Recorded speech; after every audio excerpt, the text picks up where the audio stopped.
this is in the chapter Liberating the Economy.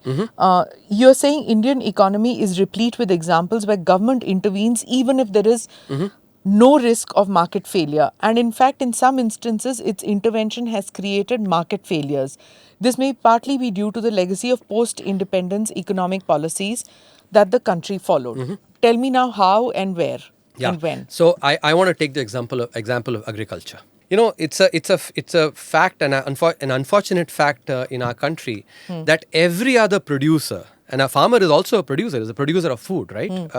Every other producer, it could be the producer of this suit or that sari that you're, wearing, ma'am, can go and sell his produce wherever he or she wants. It's only the small farmer who cannot go and, sell his or her produce wherever he or she wants. And the simple fact is, and actually there's I've seen this because I come from sort of these small towns, etc., and I've been there. So if you take, for instance, a small farmer, when he wants to sell his produce, what does he do? He hires a tractor trailer to come and sell his produce in the mandi where he can go and sell. He comes up early in the morning, 8 o'clock. The intermediate, who's called an arhatya, knows very well that this small farmer cannot go anywhere else. Actually, he's beholden to that. Yeah. So what does he do? He makes him wait. Wait. 3 o'clock, 4 o'clock, by this time the farmer is actually frustrated. He's, if it is basically vegetables, etc., wo sadne lage hain.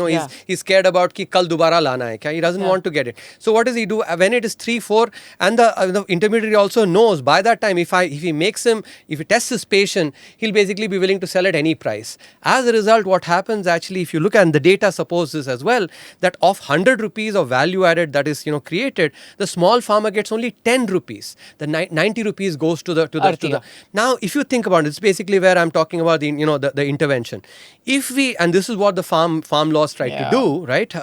If, for instance, the small farmer just has the opportunity, he doesn't even need to actually, if he can say, for instance, if he has the opportunity to go and sell go to the closest mandi, nearby mandi, and sell there, he just needs to tell this arhatya, saying, by the time he's basically waited for an hour, says, साहब आपको खरीदना है तो खरीदिए, नहीं तो मैं बगल वाले मंडी में जाता हूँ, right? Just that threat, and that threat is a credible one. He'll say, मैं खरीद लेता हूँ. Because now, in the current situation, that threat is an empty one. Yeah. But, if with this basically freedom for the small farmer to go and sell where he or she wants, he has a credible threat. And now he will not be, he's not frustrated to actually sell. He will get a much better share. He'll get 50 rupees. And that is what will really lead to, the small farmer's income going up. And, the intermediary will not be cornering large part of the share. Another example, let me give you here. The government couldn't do it. Had to take it back.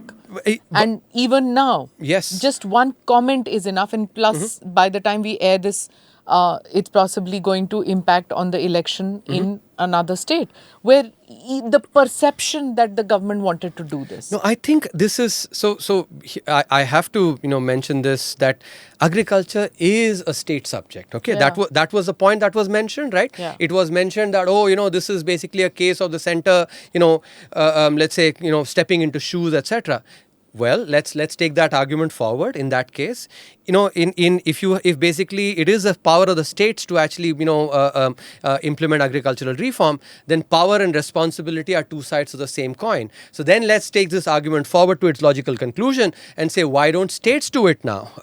Why, for all the rhetoric that they spew about the small farmer, why don't they provide this freedom? I think it is just common sense, Smita ji, right? That if this freedom is provided, when that freedom is there to every other producer in this country, even for instance those that, if you want to say, take somebody who gives milk, right? Are we saying that the milk producer can go and sell only to a particular set of families? Dairy farmers, because of the cooperative system, do make more money. I agree. As compared to the small farmers. Correct. Which is like you're talking about 70% of farmers or 80% are small farmers. Yes, exactly. No, what I'm talking about actually is the giving them the freedom to go and sell where they want. Correct. That is something which is singularly missing for the small farmer, and especially those that, are under the ambit of the APMC, right? Yeah. One more example I want to give you, which is, because many of these were enacted during the socialist era, the Essential Commodities Act. Yeah. This is something which, so it's important to understand, it's just plain common sense that when it comes to agriculture, farming, right, supply is seasonal. When the kharif crop comes, actually maybe a couple of months, that's when a lot of supply, all rice, everything, all the kharif crops. But demand is all through the year because we have to eat all through the year, right?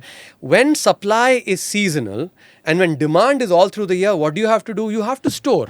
Yeah. Right? You have to store. And let me give you, to basically anchor this idea, let me take the example of achar that we make, right? If we basically aam ka achar banate hain, so aam actually comes only in the summer, but our grandmothers, etc., they understood actually, and therefore, its supply comes during summer, a supply of achar.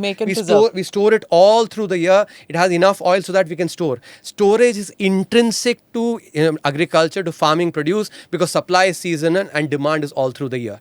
And yet, what do?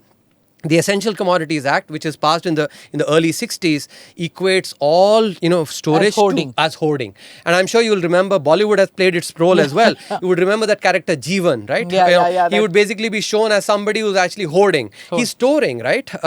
And we equate that to hoarders. A villain. A villain, hoarders. And actually this is a case where there's absolutely no reason for intervention. And it was a criminal violation. I remember in the 70s. Yes. People were arrested and things like that. Exactly. Yeah. And and I've provided evidence actually how most of these cases that are filed, they don't result in any because they're just harassment, in fact. Now, as a result, what has happened is that storage infrastructure cold storage in particular, has not grown in the country. Now, who does this hurt the most? It's a small farmer. Why? Perishables. See, basically, if for instance, and think about the counterfactual. Tomatoes or whatever. Whatever. He actually, suppose, let's say there was an industry, who could actually provide high quality storage. The small farmer would rent that and actually keep that. His, let's say, rice has come, whatever he has kept it for his own consumption, rest of it goes and puts it in storage. And then 3 months, 4 months later, when prices have gone up because supply demand mismatch has gotten reduced, he can go and sell that and get much better price. That doesn't happen. The large farmer, on the other hand, actually has the deep pockets to go and create his own, cold storage infrastructure. So he or she can go and sell it when the price is higher. So if you think about it, all these laws actually really hurt the small farmer. And I think it is really important to understand. That is why, it was unfortunate, but I think the small farmers need to be thought as the labharthis. And it is now the onus is on states, because if they said that, okay, it is our power to actually go and... Then do it. Then do it. Yes, then do it, actually. And I hope those who are hearing can see how commonsensical this is, that just provide these. This is simple. You don't need an economist like me to actually tell you these things. Click here to watch the full episode.